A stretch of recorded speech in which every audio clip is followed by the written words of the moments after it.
კარგით, მოგესალმებით.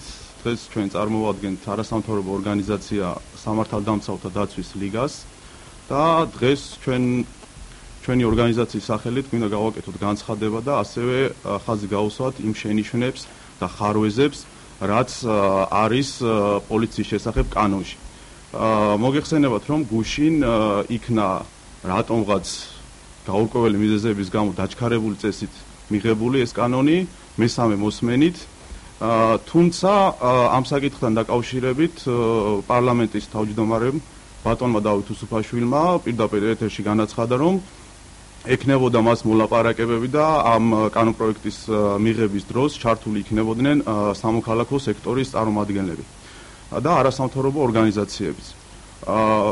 მოგახსენებთ, რომ ჩვენი ორგანიზაცია ამ სფეროში, რასაც ქვია პოლიციელთა უფლებების დაცვა, არის ერთადერთი საქართველოში და ჩვენთან არანაირი კონსულტაცია არ ყოფილა იმ დროს, როცა ჩვენ ორგანიზაციას ჰქონდა ათობით შეხვედრა სხვადასხვა პოლიციელებთან, როგორც პენსიონერ, ასევე ვეტერან პოლიციელებთან, განვიხილეთ ეს კანონპროექტი და შევჯამდით რამდენიმე შენიშვნაზე, რომელიც არ აუმჯობესებს არც ადამიანის უფლებებს, არც პოლიციელის უფლებებს. ასევე ჩვენ არ იყო ბევრი რაღაც გათვალისწინებული ისეთი ქვეყნების კანონმდებლობიდან, როგორც არის ამერიკა, ინგლისი, საფრანგეთი და ასე შემდეგ, ხო? დავიწყოთ თუნდაც მუხლობრივი განხილვა და ის შენიშვნები, რაც ჩვენს ორგანიზაციას აქვს. ერთ-ერთი პირველი მუხლი, სადაც შედის შესწორება, არის ის, რომ 22 მუხლი ზედაპირული შემოწმება და დათვალიერება. აღნიშნულ მუხლში არის განსაზღვრული, რომ პოლიციელს შეუძლია საპირისპირო სქესის წარმომადგენლის შემოწმება გადაუდებელი აუცილებლობის შემთხვევაში. თუმცა აქვე და სპეციალური ტექნიკით, ხო? არ არის დაზუსტებული თქვა თუ რაღაცა ამოუჩინა, ხო? ან ქალბატონს ან მამაკაცს საპირისპირო სქესის წარმომადგენელმა, მერე რა ხდება? ასევე არ არის განსაზღვრული თუ რა არის ეს აუცილებელი შემთხვევა, როდესაც პოლიციელს აძლევს სრულ უფლებამოსილებას, რომ მან როგორც ის ჩათვლის საჭიროდ, ისე უნდა იმოქმედოს და შეამოწმოს რაღაც ხელსაწყოთი საპირისპირო სქესის წარმომადგენელი. ხო? აქ არ არის ასევე გათვალისწინებული ის სტანდარტები, რაც არის თქვათ ამერიკის შეერთებულ შტატებში.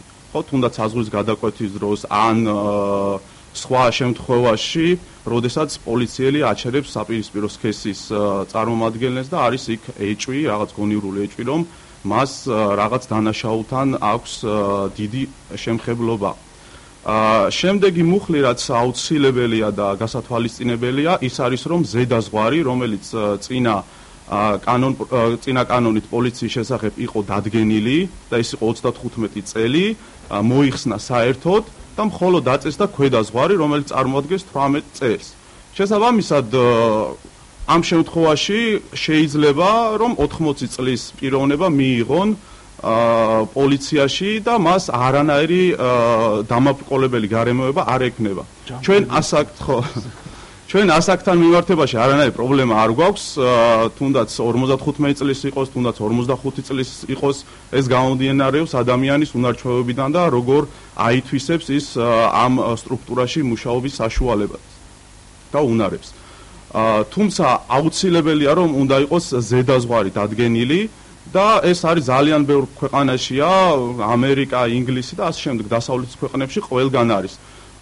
განსხვავდება, მაგალითად ზოგან 35-ია, ზოგან 45-ია, არის შემთხვევები, სადაც 55 წელიც კი გვაქვს, მაგრამ ყველგან თითქმის არის ზედაზღვარი დადგენილი.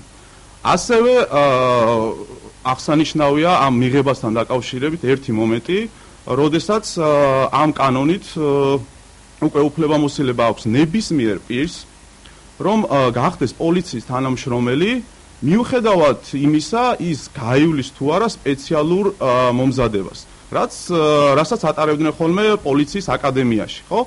აქ კანონში არის ჩადებული ასეთი რაღაც, რომ შეიძლება პირი მიღებულ იქნას და თანამდებობაზე დამტკიცებულ იქნას პოლიციის აკადემიაში სწავლამდე, ანუ მიღებამდე თუ ის ისწავლის, ან მიღების შემდეგ შეუძლიათ გაატარონ ეს სპეციალური კურსი. ანუ გვაქვს ასეთი მომენტი, რომ შეიძლება პიროვნება დანიშნო თანამდებობაზე, მას გავლილი არ ქონდეს ეს პოლიციის აკადემიის კურსი და შემდეგ ან გაუშვებენ და ასწავლიან ამ პოლიციის აკადემიაში, ან არ ასწავლიან. მაშინ რა ხდება, როდესაც თქვა თუ ვერ გაიარ ამ თანამდებობაზე დანიშნულმა პირმა ეს კურსი. მე ისევ ახლიდან ვაცხადებთ და თუ იმანაც ვერ გაიარ და ასე შემდეგ მივყვებით, როდესაც ვიშოვით რაღაც პიროვნებას და შეიძლება გავგვიმართოს, შეიძლება არ გავგვიმართოს. ხო, შესაბამისად ეს ყველაფერი აფერხებს პოლიციის მუშაობას და დიდი ალბათობით შეიძლება იყოს არაპროფესიონალი და არაკვალიფიციური კადრები დანიშნული გარკვეულ თანამდებობებზე. რისი წინააღმდეგიც ჩვენ ვართ და ჩვენ მოვითხოვთ, რომ აუცილებლად პირები, ვისაც სურთ, რომ იმუშაონ პოლიციის სტრუქტურებში, მათ უნდა გაიარონ ეს აკადემიის კურსები და შემდეგ თუ ისინი გაივლიან და წარმატებით დაამთავრებენ ამ კურსს, შემდეგ ისინი დაინიშნონ თანამდებობაზე. თუმცა ის რომ კურსების გავლის გარეშე ეგრევე ვნიშნავთ მათ თანამდებობაზე და ასე ვთქვათ, მკითხავთ, ისინი გამოდგებიან თუ არ გამოდგებიან ამ თანამდებობაზე და შემდეგ ჩააბარებენ თუ არა, ეს არის ელემენტარულად არასწორი მაინც. კარგით, და ასევე მინდა თქვენი ყურადღება გავამახვილო იმ მომენტთან დაკავშირებით, რომ ამ კანონით დგება პოლიციელების სამუშაო დრო გრაფიკი იცვლება და მთლიანად გადადის არანორმირებულ სამუშაო დროზე. ჩვენ გვესმის ის, რომ პოლიციელს ხანდახან არა, კიდე გვაქვს სასაუბრე. კი, გაყოფილი გვაქვს და 2 წუთი თუ მათთით გადავალთ. სამუშაო დროსთან დაკავშირებით არანორმირებული საათთან დაკავშირებით გადადის მთლიანად პოლიციის სამსახური არანორმირებულ სამუშაო დროზე. ჩვენ გვესმის ის, რომ პოლიციელს ხშირად უხდება თქვათ ის დაწესებული სამუშაო დროის გარეთ კიდევ ბევრი მუშაობა, თუმცა ამ კანონში არის ის ხარვეზი, რომ არ არის განსაზღვრული რა ხდება მაშინ თუ პოლიციელი მუშაობს ზეგანაკვეთურად. ანუ იმაზე მეც, ვიდრე ეს არის გათვალისწინებული ხელშეკრულებით და შემთხვევის ადგილზე შეიძლება მოხდეს გასვლა და მე არ მახსოვს და არ ვიცი ისეთი პოლიციელები, რომლებიც იტყვიან, რომ თქვათ 6 საათზე მიმთავრდება სამუშაო დრო და წავიდნენ შემთხვევის ადგილიდან და არ გაყვნენ ცხელ კვალს, ხო? შესაბამისად, რადგან ვადგეთ არანორმირებულ დღეს, ამიტომ აქ აუცილებელია, რომ აქვე დავაწესო და იყოს ჩანაწერი, რომ ზეგანაკვეთური სამუშაოს ათვლა მოხდეს და გარკვეული ანაზღაურება მიეცეს, რომელიც რა თქმა უნდა იქნება იმ ჩვეულებრივ სამუშაოს დროზე მეტი, რადგან ეს არის ზეგანაკვეთური. რაც ეწინააღმდეგება შრომის კოდექსს და ასევე ეწინააღმდეგება კონსტიტუციას. ახლა ბატონი ზაზაჭაია მოგვახსენებს. კი ბატონო. ანუ მოკლედ გეტყვით, მე ბატონმა დათო მოგახსენა და მე გეტყვით ძალიან მოკლედ და ნათლად და მკაფიოდ. კანონ პროექტის აწუყვე მესამე მოსმენით მიღებული კანონ პროექტის 37 მუხლი. მოკლედ გავიმეორებ, კიდევ ერთხელ ვიტყვი ბატონი დათოს იმას, ზედაზღვარი მისაღები წლების. ადრე გახდათ 18-დან 25 წლამდე თვალსაჩინოებისთვის მოგახსენეთ, რომ ამერიკის შეერთებულ შტატებში დეპარტამენტებისა და თქვათ შტატების გათვალისწინებით განსხვავებით 35 წელია მაინც მიღების ზღვარი. თქვათ ინდოეთში, რომელიც სხვა ფორმაციის ქვეყანაა, 32 წელია, 35 წელია აგრეთვე. თქვათ ავიღოთ გერმანია, რომლის პრაქტიკაზეც არის ეს კანონ პროექტი, ძირითადად როგორც მისი შემდგენელი აცხადებენ, დამყარებული 27 წელია, განსაკუთრებულ შემთხვევაში 31. დიდ ბრიტანეთის ქვეყნებში, მაგალითად ინგლისში, თავად უელსში, ჩრდილოეთ ირლანდიაში ესეთი არის 55 წელი. ანუ 55 წლამდე მიღწეულ მამაკაცს თუ ქალბატონს შეუძლია პოლიციაში მუშაობის დაწყება. ესპანეთში 29, შოტლანდიაში 40. მაგრამ ეს განსაზღვრულია ყველგან. განუსაზღვრელი ზედაზღვარი, რაც ჩვენ მოვიძიეთ მსოფლიოს ქვეყნების მასშტაბით, იმ ქვეყნებს, რომლებსაც აქვთ ელემენტარულად კანონი პოლიციის შესახებ, ამ მსგავსი ნორმატიული აქტები, რომელიც არეგულირებს პოლიციის მუშაობას, ესეთი ქვეყნების პოვნა ძალიან რთულია. ეს არის ძირითადად ცენტრალური აფრიკის ქვეყნები და აზიის რამდენიმე ქვეყანა. ნუ ეხლა ლიხტენშტაინს, სან-მარინოს და ვატიკანს არ გულისხმობ ჩვენ. ყველა ქვეყანაში დაწესებულია ზედაზღვარი. შემდეგი საკითხი.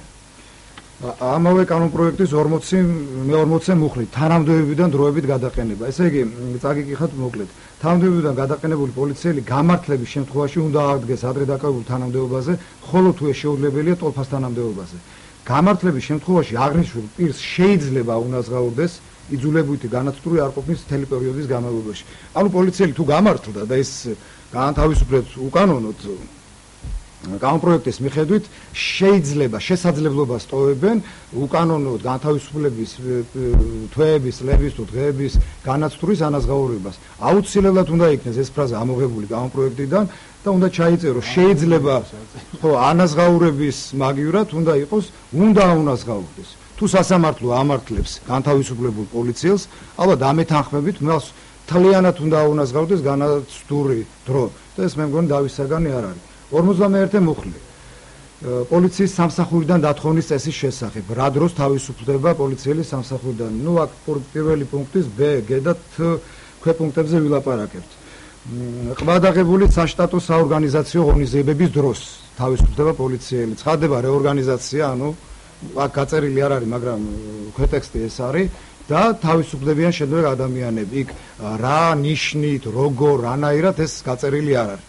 ამ რეორგანიზაციის შიში აქვს პოლიციას, როგორც ასე ვთქვათ, მთელი არსებობის მანძილზე და ეს ვთქვათ, უნდა გადახედილი იქნეს ეს პუნქტი აუცილებლად, იმიტომ რომ არავინ არ არის დაზღვეული რეორგანიზაციის დროს სამსახური დაკარგვას. მეორე ქვეპუნქტი სტრუქტურული ქვედანაყოფის ლიკვიდაცია. ხა რას ნიშნავს სტრუქტურული ქვედანაყოფის ლიკვიდაციის დროს პოლიციელი სამსახურიდან განთავისუფლება? ბუნებრივია ხა მთელ შსს ლიკვიდაციაზე არაა ლაპარაკი.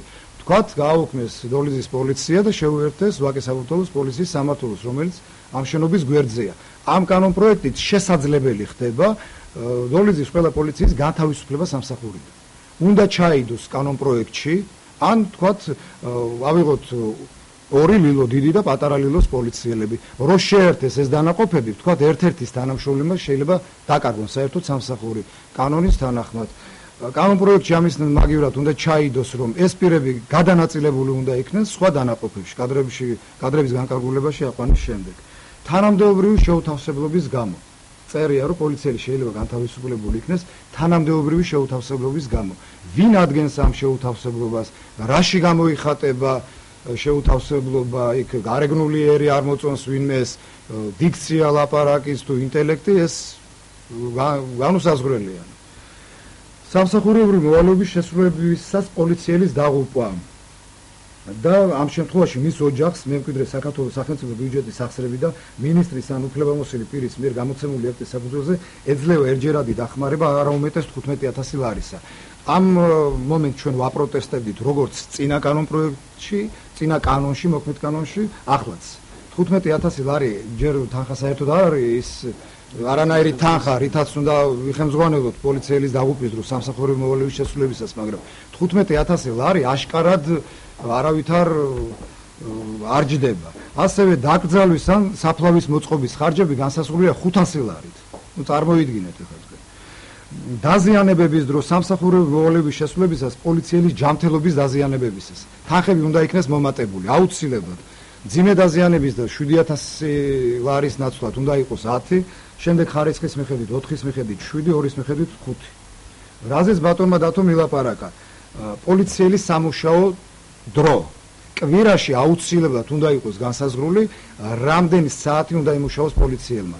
ეს გაწერილია ყველა განვითარებული ქვეყნის შესაბამის კანონმდებლობაში.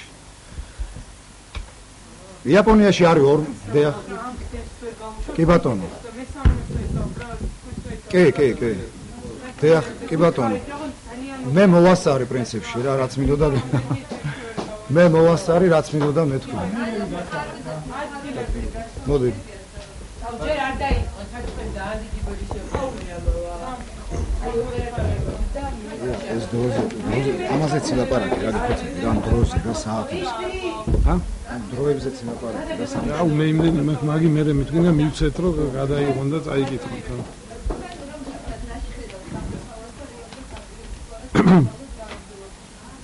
არ ველოდებით? არ ველოდებით.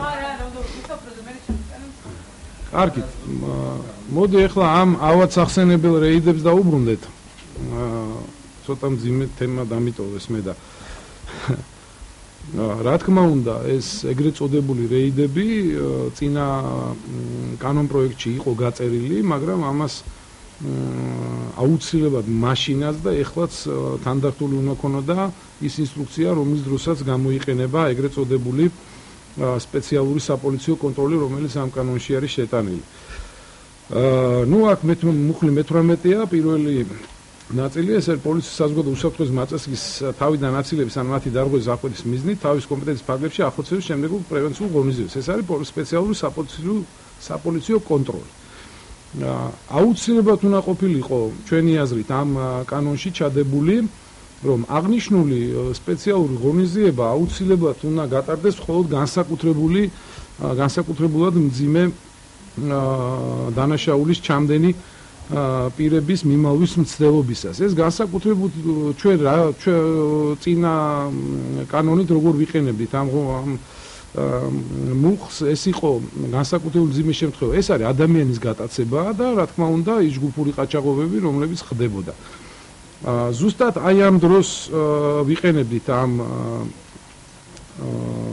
კანონს და იმ ჩადენის ადგილიდან შესაბამისად მინისტრის ან მინისტრის მოადგილის მიერ დამტკიცებული გეგმის მიხედვით განსაზღვრულ ვადებში ვატარებდით აღნიშნულ ღონისძიებას. ეს ითვალისწინებდა იმ მისასვლელი და გამოსასვლელი გზების იმ საცხოვრებელ პუნქტთან ჩაკეტვას. ნუ მაგალითისთვის რო გითხრათ, ხო, არ შეიძლება რომ ესეთი დანაშაული, მძიმე დანაშაული მოხდეს მარნეულში და ჩვენ სპეციალური კონტროლი განვახორციელოთ ქალაქ ქუთაისში. და რაც მთავარია, ამ კანონშივე უნდა ყოფილიყო ჩვენი აზრით ჩადებული, რომ ამ სპეციალური საპოლიციო კონტროლის ეგრეთ წოდებული რეიდების გამოყენება ყოველად დაუშვებელი უნდა იყოს რაღაც პრევენციული ღონისძიებებისთვის და რაღაც პროფილაქტიკის მიზნით, რომ ვითომ ვებრძვით კრიმინალს და ასე შემდეგ. ნუ მოკლე რეზუმე რო გავაკეთოთ, ამ მუხლის მხოლოდ უნდა იყოს გამოყენებული მინისტრის ან მინისტრის მოადგილის მიერ დამტკიცებული გეგმის მიხედვით მძიმე დანაშაულის ჩადენისას დამნაშავე პირების მიმალვის დროს, აი მარტო მაშინ უნდა იყოს გამოყენებული და რა თქმა უნდა საზოგადოებას დაცული იქნება და უფრო უსაფრთხოდ იგრძნობს თავს. საერთოდ მინდა გამოვეხმაურო აი ამ ბოლო პერიოდში გაკეთებულ განცხადებებს პოლიციელთა მისამართით. მინდა ერთი მინიშნება გავაკეთო. ამ დღეების განმავლობაში საკმაოდ ბევრი ადამიანი, მათ შორის შინაგან საქმეთა მინისტრი გამოვიდა ჟურნალისტებთან და მან მადლობა მოუხადა თავის თანამშრომლებს იმ 24 საათიანი სამსახურისთვის, რაც მისასალმებელია, მაგრამ მინდა საზოგადოებას შევახსენო, რომ ზუსტად აი 24 საათის განმავლობაში ჩვენც მაშინ მუშაობდით და ჩვენ შევძელით ფეხზე დამდგარი კრიმინალის, საკმაოდ მომძლავრებული კრიმინალის მიწაზე განთქმა და დღეს მივიღეთ სიტუაცია, როდესაც ეს კრიმინალი, მიწაზე განთქმული კრიმინალი წამოდგომას ვერ ახერხებს, იმიტომ რომ ისევე ის პოლიციელები, რომლებიც მაშინაც მუშაობდნენ, დაახლოებით დღევანდელი პირადი შემადგენლობის 80% დღესაც მუშაობს. ის მიზეზები, რაზედაც საუბრობენ წინა პოლიციელებთან დაკავშირებით, ხო, ეს 2008 წლის მერე მოხდა და პოლიციელები, მოქმედი პოლიციელები მაშინ თითქმის ყველა დანაყოფში ჩანაცვლებული იქნენ ეგრეთ წოდებული სპეცსამსახურიდან გადმოსული თანამშრომლებით. ზუსტად ამან მოიტანა ის უმძიმესი შედეგები, რა მძიმე შედეგებზეც საუბრობს ძალიან ბევრი პოლიტიკოსი ამ ქვეყანაში, თორე ის დანარჩენი, აი რასაც საუბრობენ, ეს არის მითები, ზღაპრები, იქ ათასობით ჩახოცილ ადამიანზე ქუჩებში, მე გეტყვით რომ 2004 წლიდან 2008 წლამდე 27 პოლიციელი არის კრიმინალების მიერ მოკლული საქართველოში, როდესაც საპასუხო ღონისძიების შედეგად არის 36 თუ 37 კრიმინალი დაღუპული. აქ არ არის ასეულობით და ათასობით ადამიანზე საუბარი. რო გადახედოთ ამ ისტორიას, ეს არის ჩვეულებრივად ომის მდგომარეობაში იყო 5 წლის განმავლობაში ქართული პოლიცია, ხოლო რაც შეეხება იმას, რომ უსაფრთხო ქვეყანა გახდა საქართველო, ეს მიღწეული იქნა დაახლოებით 7 წლის მერე, რაღაც 2009-ში, უკვე 2010-ში გამოცხადდა მსოფლიოს წამყვანი ბევრი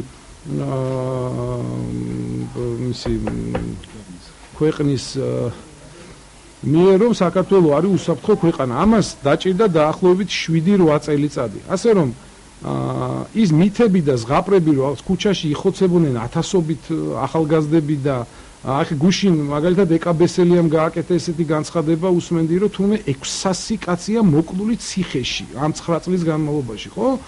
ეხლა ამას იძახის ადამიანი, რომელიც მთელი თავის ცხოვრება იურისპრუდენციით არის დაკავებული. მე მინდა კითხო საზოგადოებას 600 მოკლული ადამიანიდან ციხეში. ერთი როგორ მაინც არ არის გამოძიებული და ერთი მკვლელი მაინც როგორ არ არის დაჭერილი აი ამ 1 წლის განმავლობაში. 600 აქ არ არის 6 მკვლელობაზე საუბარი, ხო? ალბათობა იმისა, რომ ამ 600-დან ერთი მაინც ყოფილიყო გამოძიებული. ამიტომ ეს არის ყველაფერი მითები, ზღაპრები, რომლის გადმოტანას ჩვენებებში შეეცადა უკვე დღევანდელი პროკურატურა. და ამიტომ მივიღეთ ჩვენ ის შედეგები, რომ ვერ უმტკიცდება ბრალი ბაჩო ახალაიას, ვერ უმტკიცდება ბრალი ძალიან ბევრ ყოფილ პოლიციელს, მათ შორის მე, იმიტომ რომ ეს ყველაფერი იყო აი რაღაცნაირად ყურით მოთრეული. აქედან გამომდინარე, ბოლოს რეზუმე რო გავაკეთოთ, ჩვენ გვინდა რომ საზოგადოებას მოუწოდოთ და მათ შორის პრეზიდენტსაც მოუწოდოთ, რომ რამენაირად მოხდეს ისე, რომ ეს კანონპროექტი დაბრუნდეს პარლამენტში განსახილველად, 3 ძირითად კანონს ეწინააღმდეგება დღევანდელი პოლიციის კანონი, ეს არის კონსტიტუცია, ეს არის შრომის კოდექსი და ეს არის სისხლის სამართლის კოდექსი. აქედან გამომდინარე, თავიდან უნდა მოხდეს მსჯელობა, აუცილებლად ჩართულები უნდა იყვნენ ისეთი ორგანიზაციები, როგორიც არის ახალგაზრდა იურისტთა ასოციაცია, 52 მუხლის საერთაშორისო გამჭვირვალეობა ამ პროცესებში და უნდა მოხდეს შეჯერება კანონის ავტორებსა და სამოქალაქო სექტორს შორის.